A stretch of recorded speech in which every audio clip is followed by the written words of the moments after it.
Pemirsa, selain luka fisik, korban ledakan juga mengalami trauma yang mendalam. Tapi pertanyaannya bagaimana penanganannya? Kita akan bahasnya bersama dengan aktivis perdamaian Hasibullah Sastrawi dan juga Direktur Rumah Sakit Yarsi Dr. Muhammadi yang sudah tersambung. Selamat pagi Mas Hasibullah, selamat pagi Dr. Muhammadi. Selamat pagi. Selamat pagi semuanya.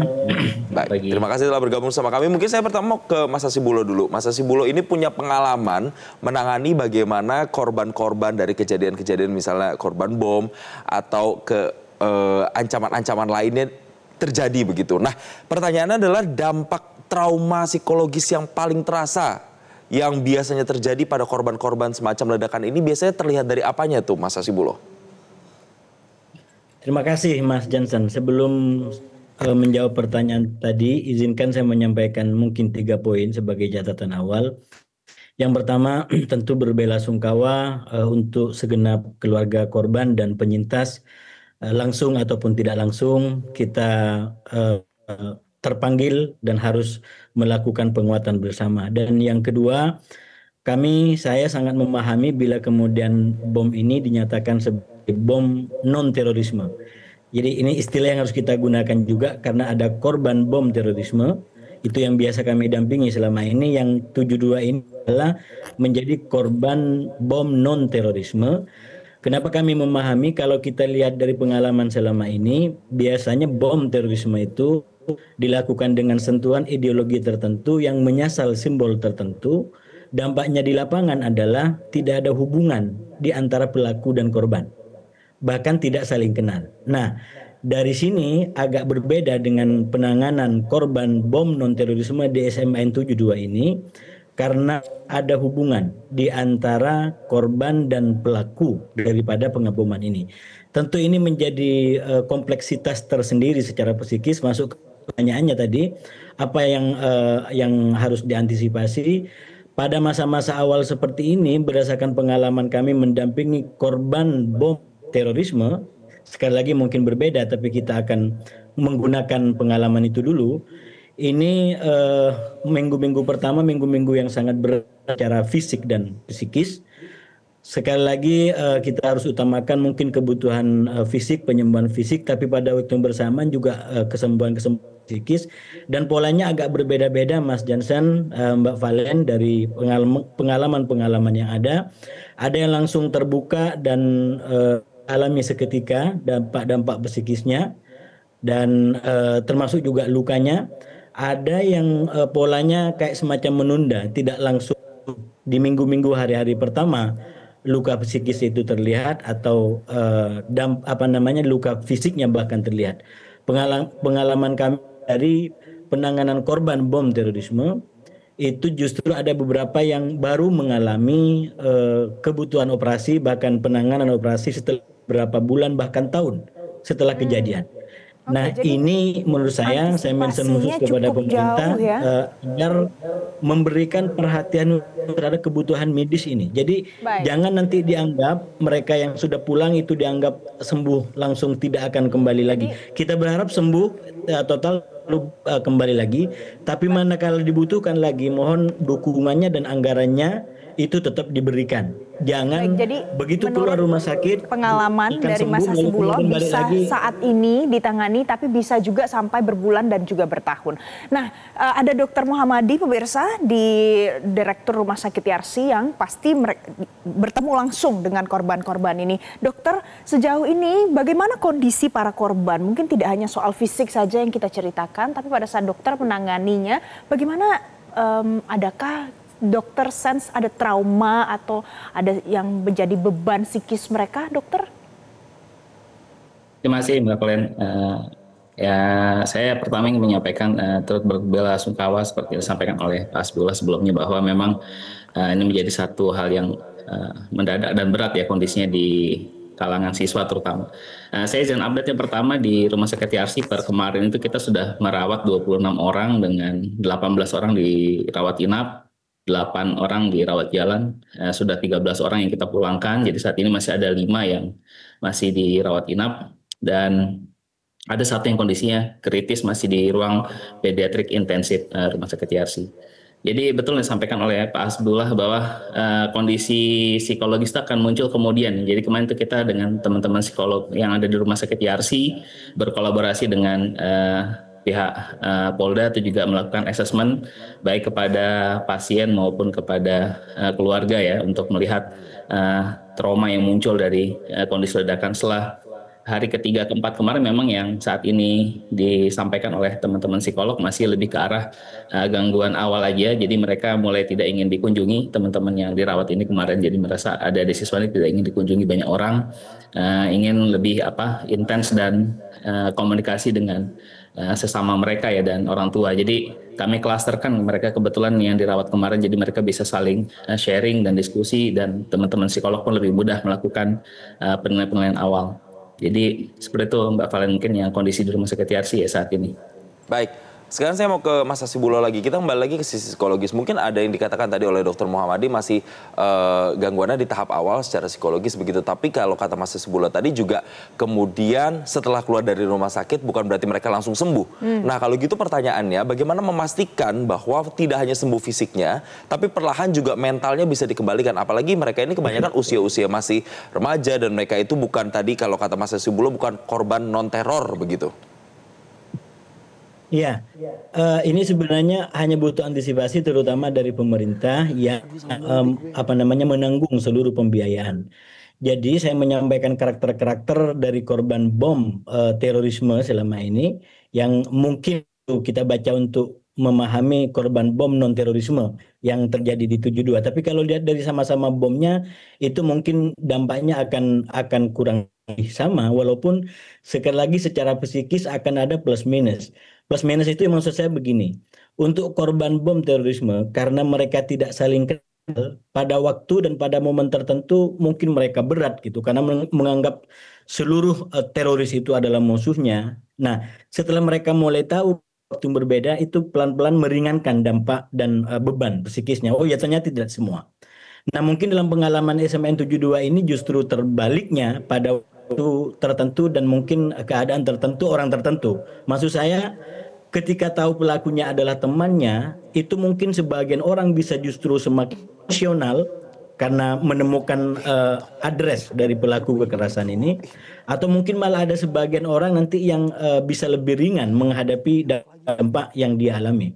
Nah, oleh karena itu saya melihat berbagai macam kemungkinan ini harus ditangkap, dipahami oleh para pengambil kebijakan untuk kesempurnaan support, termasuk bagi yang luka saya bilang tadi, karena kalau dampak bom itu biasanya tidak semuanya langsung di hari pertama, minggu pertama lukanya kelihatan. Saya berharap semuanya kelihatan dan nggak ada lagi.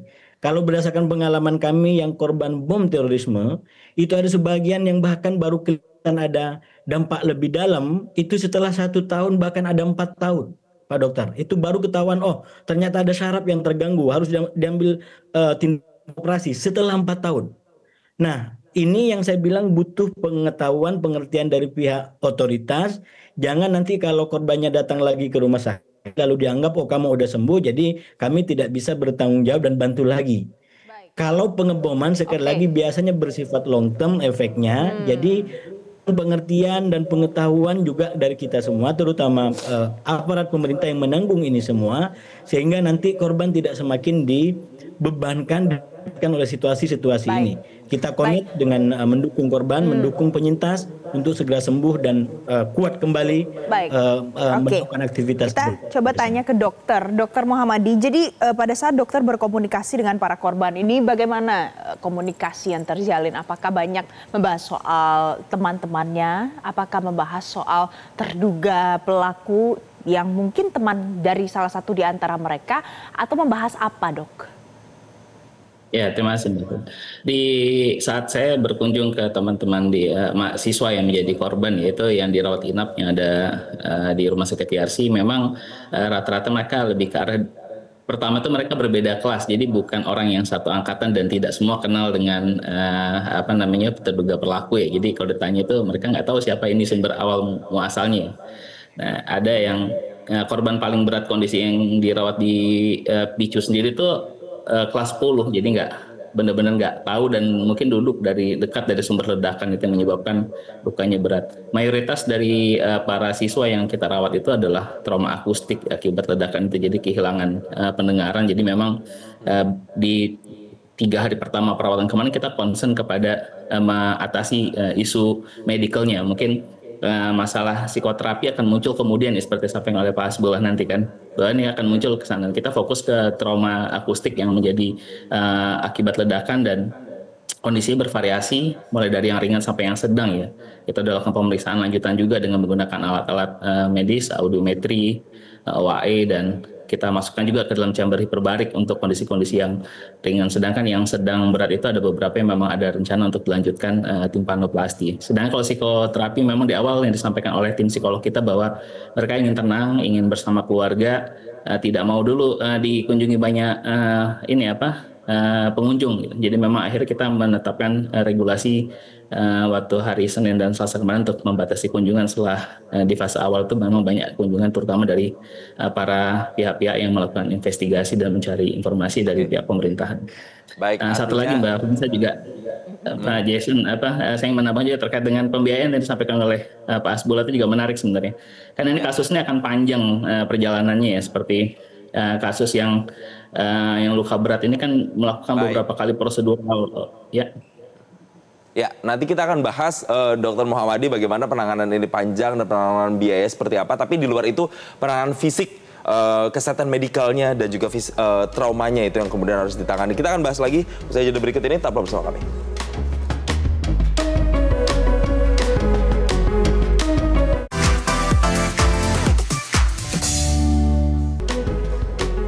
Kita akan bahas lagi pemirsa bagaimana menangani trauma baik itu fisik yang medikalnya saat ini dialami dan juga trauma secara psikologis ya. Ke Mas Hasibulo lagi. Jadi Mas Hasibulo ini kan seperti kata Dr. Muhammadi tadi penanganannya akan panjang. Nggak berhenti ketika kemudian sudah datang ke rumah sakit habis itu selesai begitu. Nah kalau begitu pendampingan mulai dari sekolah, kemudian mulai dari pemerintah, dari negara maksudnya. Ini harus seperti apa untuk benar-benar memastikan bahwa mereka yang menjadi korban ledakan bom ini benar-benar bisa sembuh secara baik itu fisik dan juga traumanya. Ya, kalau menurut saya yang paling penting sekarang kita belajar dari pengalaman yang ada, memahami dan mengantisipasi kemungkinan-kemungkinan yang terjadi. Yang pertama kalau kita belajar korban bom terorisme yang saya bilang tadi, walaupun ada kemungkinan berbeda, ini mungkin akan ada long term effect ya. Jadi kita harus menyiapkan kerja keras yang berkepanjangan, baik secara tenaga ataupun secara anggaran, terutama kepada pihak pemerintah. Dan untuk mengatasi semua itu, karena ini kan kita lihat setelah 6 hari dampaknya kemana-mana, termasuk mungkin kepada sekolah, kegiatan belajar mengajar, maka menurut saya kita harus sudah mulai bekerja terstruktur dan sistematis, yaitu membackup menurut saya struktur yang ada. Misalkan sekarang sekolah ini walaupun ini sekarang memang ada, jangan kemudian dinihilkan strukturnya dianggap tidak ada. Ini justru akan membuat pekerjaan lebih banyak lagi. Jadi kita harus berani untuk berdiri bersama kepala sekolah, para guru menghadapi tantangan ini. Mungkin Kementerian Menengah dan Sekolah Dasar juga menjadi supervisi di situ, tapi jangan logika kemudian diambil alih. Kalau semuanya diambil alih, wah ini akan repot lagi memulai dari nol. Jadi ayo kita ajak semua berdiri dengan keluarga sekolah SMA 2 ini, kita hadir untuk mereka, menguatkan mereka. Yang mungkin trauma kita bikin klaster, ini trauma dengan mana, kemudian siapa, bentuknya seperti apa dibutuhkan. Tapi sekali lagi, menurut saya struktur yang dibutuhkan adalah sekolah harus dijadikan di depan, guru ada di depan, kemudian yang lain mulai dari mungkin peneliti, pengawas, atau mungkin pemerhati apapun ada di belakang untuk mensupport itu semua. Logikanya jangan dibalik lalu kemudian sekolah dianggap tidak ada. Nah orang-orang luar seperti kita ini mau masuk ini dan itu. Saya khawatir itu malah tambah parah, tambah trauma. Yang korban tambah trauma lalu kemudian mungkin kegiatan belajar mengajar tambah tidak terjadwal. Dan sekali lagi kita peduli, saya tentu saja dengan keadaan keterbatasan yang ada ikut komando daripada otoritas seperti apa, kita siap untuk backup yang terbaik untuk keluarga kita, teman-teman kita. Jadi itu tadi masukan dari Mas Hasibulo untuk penanganan para korban yang jadi korban ledakan di SMA Negeri 72 ini. Mas Hasibullah, terima kasih karena sudah bergabung bersama kami karena keterbatasan waktu. Pemirsa, saya mau ke Dokter Muhammadi. Dokter, tadi belum selesai terjelaskan soal pembiayaan dokter. Karena dokter sebut ada salah satu yang sudah operasi beberapa kali dan nanti penanganan rawat jalannya juga masih panjang. Jadi bagaimana soal penanganan biayanya, Dok? Ya, di kami memang masih berkoordinasi dengan pihak Dinas Kesehatan DKI Jakarta untuk membicarakan teknis pembiayaan, karena dari Kementerian Sosial Pak Menteri yang berkunjung ke Rumah Sakit YRC dan Bu Menteri dari PPPA dan Pak Wagub ya, itu menyatakan bahwa ini akan dijamin oleh pemerintah. Dan saat ini saya konfirmasi ke Pemprov DKI melalui Dinas Kesehatan, mereka masih menetapkan mekanisme dan tata cara pembiayaan, dan itu yang saya juga meminta mendapatkan semacam, kalau kami itu di swasta kan biasa mendapatkan garansi letter ya, bahwa ada statement akan dibantu pembiayaannya. Ini memang yang kondisi yang satu orang memang kondisi cukup berat dan kita perlu melakukan beberapa prosedur operasi yang sudah berjalan saat ini sudah 2 kali, besok yang ketiga hari Jumat untuk penanganan operasi lanjutannya. Begitu Mbak Valen. Oke, dokter, tapi apakah dari sekian banyak korban itu ada yang kemudian mengalami kondisi medis yang sangat berat atau bahkan mungkin berpotensi, misalnya kemarin ada rusak pendengaran, apakah itu ada yang berpotensi permanen, dokter? Dari yang di Rumah Sakit YRC, hasil pemeriksaan kita saat ini menunjukkan gejala ringan sedang. Jadi untuk permanen rasanya belum ya. Jadi kita masih berproses. Dari 18 yang dirawat inap, 17 itu ada 6 yang memang membran tipania atau genang telinganya yang robek, yang akan kita evaluasi lebih lanjut.